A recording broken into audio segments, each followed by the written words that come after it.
Hey, how's it going? Esther here. Esther Suzanne Scott is here with you tonight. And we're going for a walk in the park with my dog. The Island Park in Portage la Prairie.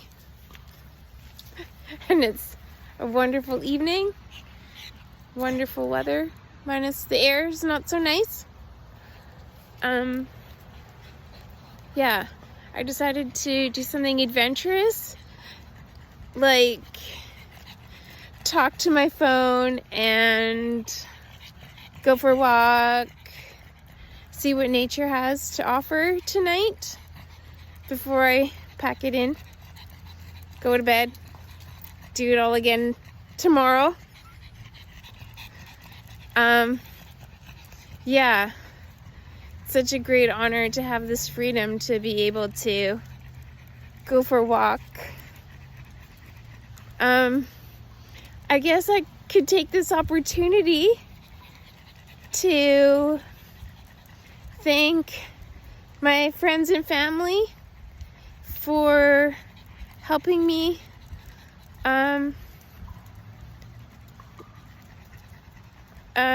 carry on my life as a separated person, and the opportunity to be able to make my art, which is kind of I don't take it for granted because it's such a strange, ludicrous world that I'm living in, but it's possible that I can live in it, this crazy world, as an artist, which is hard, challenging, but it's a great honor to be able to do it in this great country of Canada. There's nothing better than this place. Nothing. I would never leave this place for anything. This is my home. I love everything about it. Even the broken parts. There's a lot of broken parts. It sounds like it's gonna rain, so I think I'm gonna keep this interview short. I guess maybe you're interested in what I do. Maybe you're not. Well, my work, I'm an artist. So I primarily work in fiber arts. I sometimes draw, and I sometimes sew, and I sometimes paint, and I sometimes print make, and I think that's it. Yeah, it's kind of interesting. It's interesting. It's different from what most people do for a living. Yeah, I love it. It's challenging. It's crazy. It's everything. It's some days I just don't feel like doing it. Some days I just can't wait to get into it. I could spend hours doing it. I could spend a minute doing it. It's just a part of life. Yeah. So, I mean, this is just another part of it, right? Introducing yourself to others. Not being so shy, because usually I'm a fairly shy person, because I'm always concerned, like, how are they going to perceive me? Well, to be honest, I'm just a very humble artist, and I'm just starting out late in the game. As a friend had told me, that starting far late in the game, but any start is a good start. And now I realize that I'm running out of time, so I'm trying to make as much as I can do with the time that I have now. Trying to make as many glorious pieces as I can. and share those with people, because that's my favorite part about making art, is making something super intense and then just having one person look at it, and then just to see what their response is when they see it, and then that's everything that's what takes me there. That's what makes me who I am. It gives me reason to see that one person response with their eyes or word or whatever. I know it's odd, but it's what I do. It's what drives me crazy to making pieces that have a lasting effect, leaving a lasting impression. Because, I mean, we only get a certain amount of time, and then it's over. But then how do you want people to remember you by? The things you say, the things, she's a weirdo, or whatever. And I guess that's a part about making art, is you get to leave that lasting impression. I guess the fear is you don't want to end up in a bin in the thrift store, but if it happens, I guess it happens. Or the dream happens where you end up somewhere really special and a group of people get to see it, right? Yeah.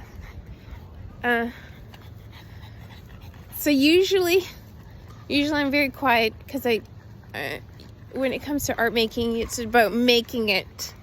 It's not really about communicating about it. And I'm super introverted, and I'm trying to work my way out of that. Because I think I can be an extrovert if I really try.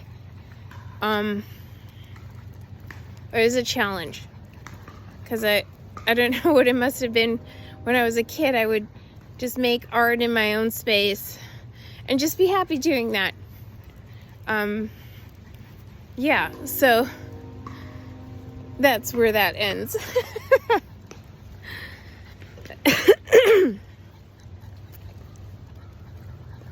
So here I am, I'm going for a walk, taking my dog out for a nice stroll in the park with you. I wanted to maybe talk about myself, but I don't really have much to say. I'm a fairly simple person. Yeah. Sadly, I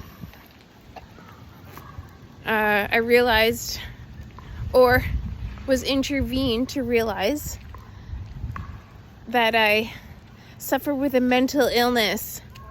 And that's something maybe you don't know about me. She's mentally ill.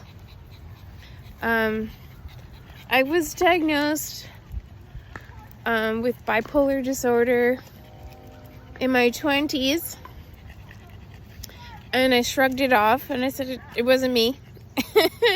and then they put me on meds, and that was terrible, because I gained a whole bunch of weight, and I wasn't the same. I wasn't very creative.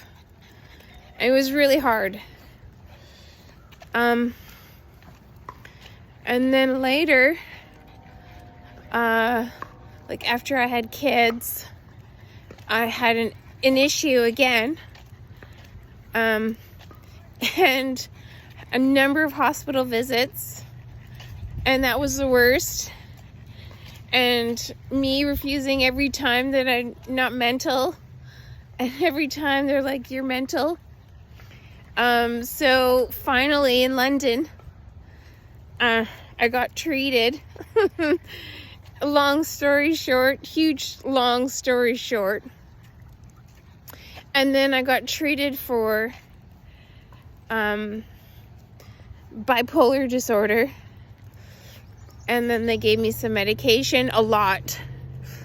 And then I just started taking it, and I've been feeling like I've been on the mend for at least 7 years now. just trying to get my life back. And it's challenging because, you know, like I have this mental illness and then I have to make art, but then I also have to think about my family and my friends and my pets and life in general. So, I mean, I guess we all have challenges. Like, my life isn't easy at all. But who is, right? Yeah. So now, you know, sometimes I get, like, I have anxiety and I have, like, OCD type tendencies, which is sad because, I mean, like, some nights I'll, like, check the door, like, 50 times, or, you know, check my car, or, you know, it's checking, making sure the lights are turned off, making sure the iron's turned off. It's just stuff like that. And people don't realize what it is like to live with that. And it's hard. But I've, like, took some cognitive behavioral therapy program. And so when I realize I'm having distorted thoughts, then I sort of trained myself into thinking that those aren't real, and what is actual or what is not actual. I had to figure that all out, and it took a while. So my illness is uncurable, so which means that I will always, till the end of time, be bipolar. And if it's going to get worse or better, I have no idea. I just hope it doesn't, of course, right? Who wants to get worse? But so yeah, it's challenging. And luckily, thank God, I have this ability or this talent or this calling to make art. So, I mean, it's if it's I make art from traumatic situations, or if I make art from in response to nature, or whatever it is, I'm making art, and that's what I keep my time doing. It's not a lucrative business to get into. I don't do it for the money. I do it just to keeping me functioning as a feeling what somewhat normal person. Although I'm not normal. I'm not normal at all. I'm very different. I have special needs. And a lot of people don't realize that because they don't know. I don't often share that with people. So it's and it's also challenging, like I said. But yeah, I just carry on. Like, you just gotta just keep going. Even if you're running on one leg, you just gotta keep running, right?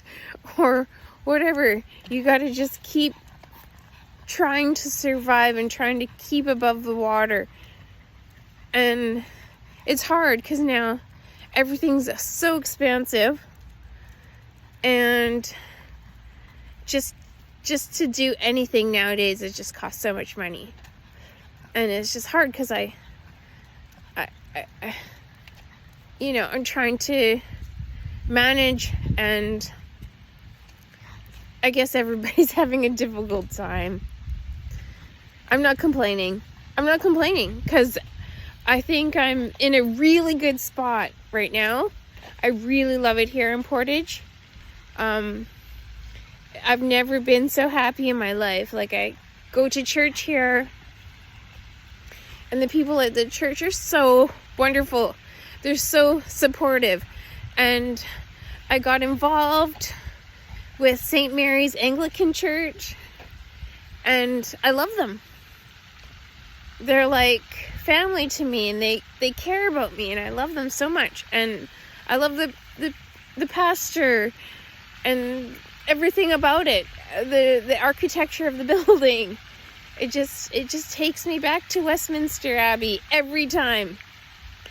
And I guess that's where we want to go, right? Westminster Abbey, that's where I want to go. So yeah. So here I am, going for a walk. Well, anyways, it was really cool touching base with you, and now you know a little bit about me. The challenges that artists face, they're crazy.